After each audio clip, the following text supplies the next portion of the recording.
This is a fabulous book called Noodlephant. Not elephant, but Noodlephant. And we see what we think is an elephant on the cover. And that elephant seems to be eating some noodles.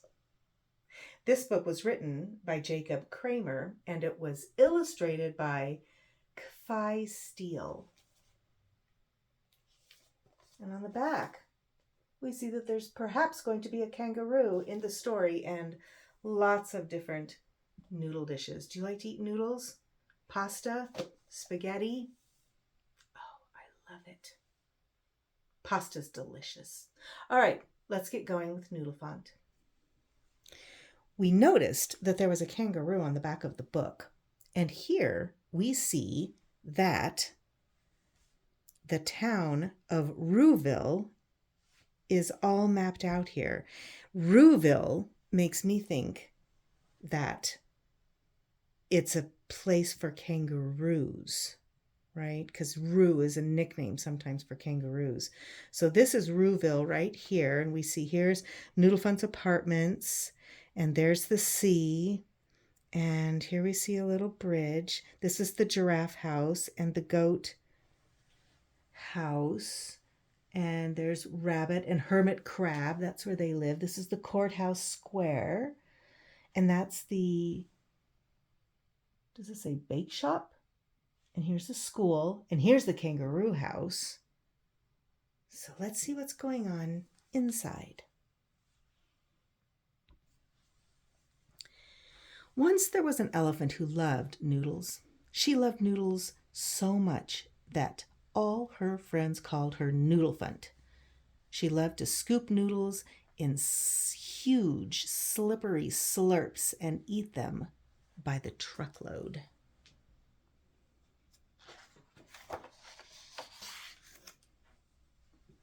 She had neighbors of all sorts. Some had fur, some were smooth, some could roll and some could fly, and some had deep pockets and were very, very bossy. Those were the kangaroos. Do you see any kangaroos on the page? That one's very bossy. There's a couple more in there.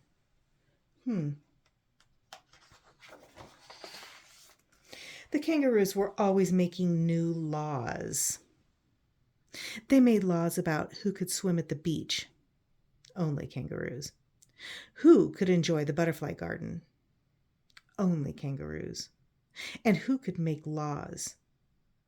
Only kangaroos. They seem very obnoxious, don't they? And mean. So, I mean, even their faces, they look grumpy and bossy all the time. Noodlephant and her friends knew the laws weren't fair, but they didn't want to get thrown in the zoo. So instead of swimming at the beach, they cooled off in the sprinkler. Instead of visiting the butterfly garden, they watched moths dance in lamplight. Instead of making laws, they made food for each other.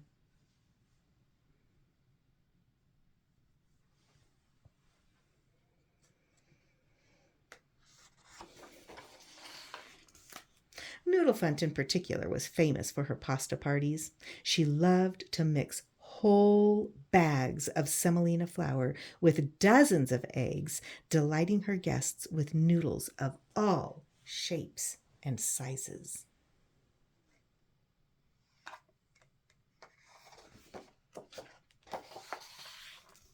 For special occasions, she gathered wild mushrooms to make her grandmother's secret sauce.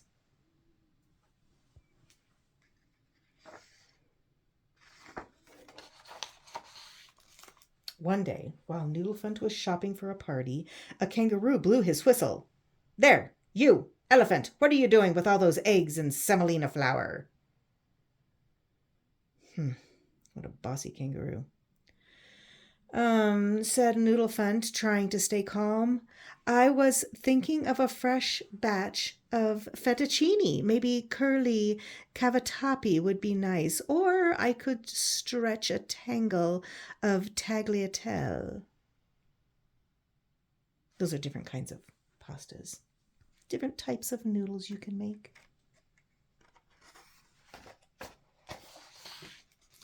Oh, no, you won't, snapped the kangaroo, pulling a law book from his pouch.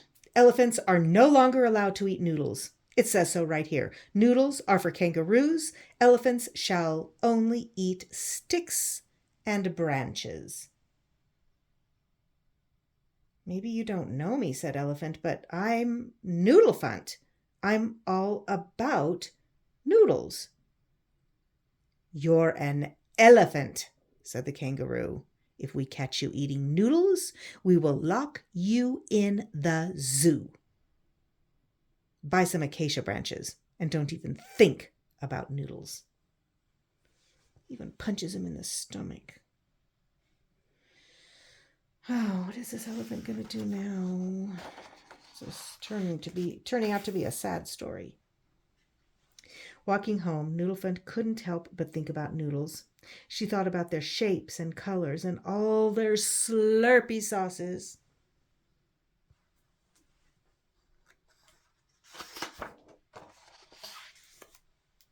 When her friends arrived, Noodlephant had nothing to offer them. She tried pouring tomato sauce onto the acacia branches, but they were not slippery, they were not slurpable. The thorns prickled and poked inside their bellies. I would not eat it if someone offered me some bushes for dinner. As Elephant gazed at her tender belly button, its shape reminded her of something. A tortellini. A tortellini is a type of pasta. Have you had tortellini? All at once she had an idea, a fantastic idea, a revolutionary idea for a completely new kind of machine. She's thinking of her belly button and tortellini, and she's holding some of those acacia branches. I wonder what she's going to do. What do you think? Together, Noodlephant and her friends tapped and tinkered, singing as they worked. Those kangaroos are kangarooed, making rules about our food, telling us how we should think, what we can eat, and what to drink. When our new machine is done, we'll all eat pasta by the ton, 'cause noodles are for me's and you's, not just those bossy kangaroos.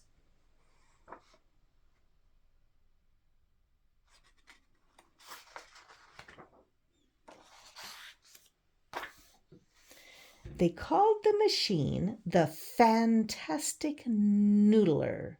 It was very complicated, but also very simple. With a few turns of the crank, it could turn anything into noodles. That sounds like magic, doesn't it? Noodlephant tossed in some pens. Then she turned the crank, and out tumbled a pile of overcooked penne. Too soggy. She knocked a dent into the side. The next batch was perfectly al dente. They looked around the house and found some more stuff to transform, cranking cans into cannelloni, pillows into ravioli, and radiators into radiatori. Oh my goodness.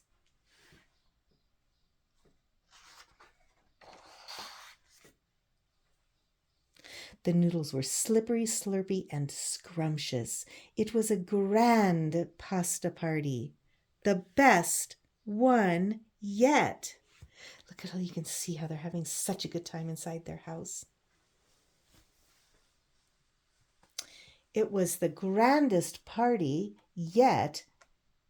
That is until... Come out with your trunk up. Oh my goodness, it's those darn kangaroos.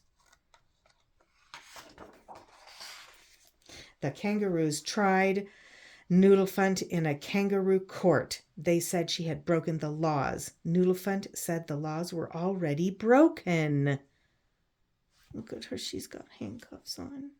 All of her friends are there trying to support her, and the kangaroos are being mean. she declared, the laws for elephants and shrews, tortoises, fruit bats, and gnus should be the same as those we use for all you wealthy kangaroos. Yeah. So everyone should be treated the same, right? Everyone should have equal rights. Guilty, said the judge. As she was being led away, Noodlephant shouted, justice is for all of us, not just for the bossiest. And though right now it sounds absurd, one day you'll want to eat your words. Each day a zookeeper brought Noodlephant a pile of thorny acacia branches, and each day she refused to eat them. She was on strike. Weeks passed, and Noodlephant got thinner and thinner. When her friends visited, they worried about her health. They urged her to eat, but she was resolute. The kangaroo laws aren't fair, and everyone knows it. I'll starve before I eat a single thorn. She's in a very small cage, too, isn't she? Her friends called the kangaroos and wrote them letters. They protested outside the courthouse. Some kangaroos agreed the laws were wrong, but most didn't care. So, Noodlephant remained alone, stuck in the zoo. Her friends agreed they had to do something.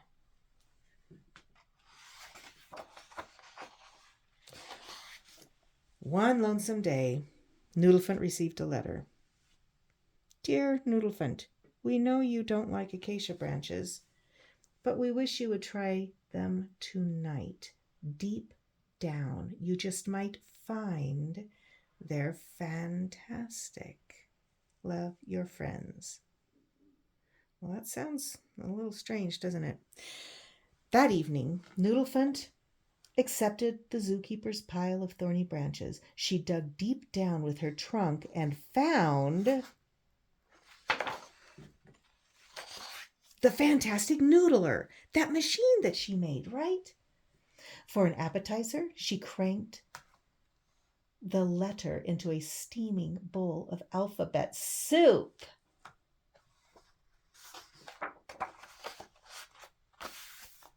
Then Noodlephant clamped the machine to the bars of her cage. Slowly and quietly she turned the crank. The iron bars collapsed into a pile of warm udon, which she scooped up in slurpy, slippery slurps. So she's turning her whole cage into noodles with her machine. She had never been so happy to see her friends. They decided to throw a pasta party, the like of which had never been seen. Noodlephant's friends spread the word. Everyone was welcome, so long as they brought something to share.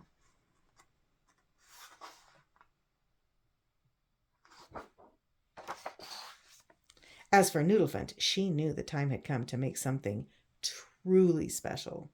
She ventured deep into the forest to snuffle out wild mushrooms for her grandmother's secret sauce. As the sun rose over the courthouse square, the animals began to cook. Smells wafted over the town. Sizzling onions mixed with simmering tomatoes and a tang of raw garlic blended with fresh basil and Parmesan cheese.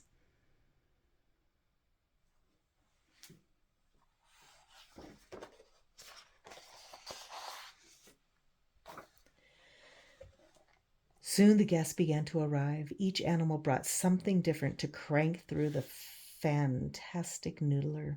Together they turned corkscrews into cavatappi, flowers into fiore, and wheels into rotel. That is, until... What do you all think you're doing here? A kangaroo. A bossy kangaroo at that. Welcome to our potluck, said Noodlephant. Our guests have all brought something to share. Do you have anything to offer? The kangaroo brandished his law book and began. The law is the law. It says so right here. Noodles are for kanga. What a thoughtful contribution, said Noodlephant. With a flick of her trunk, she whisked the law book from the kangaroo's paw and cranked it through the machine. Out came piping hot lasagna covered in bubbling cheese. She topped it off with mushroom sauce and gave it to the kangaroo. That's a pretty good trick, huh? It was the most delicious thing he had ever tasted.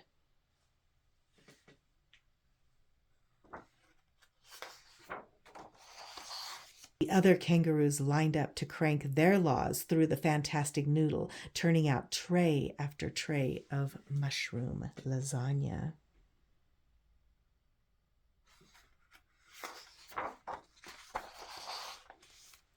The town celebrated long into the night, singing together.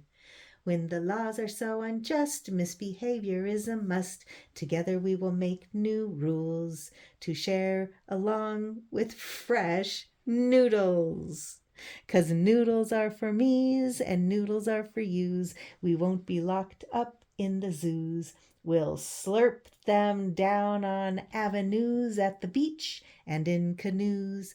Our noodles are for me's and you's. We'll even share with kangaroos.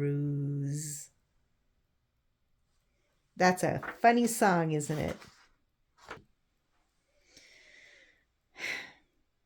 What a meanie. The message of this book is pretty clear. It's that everyone should be treated respectfully and no one should be the boss of everyone else, right? So, yes, if only we could all live in harmony in this world. That's what we would like.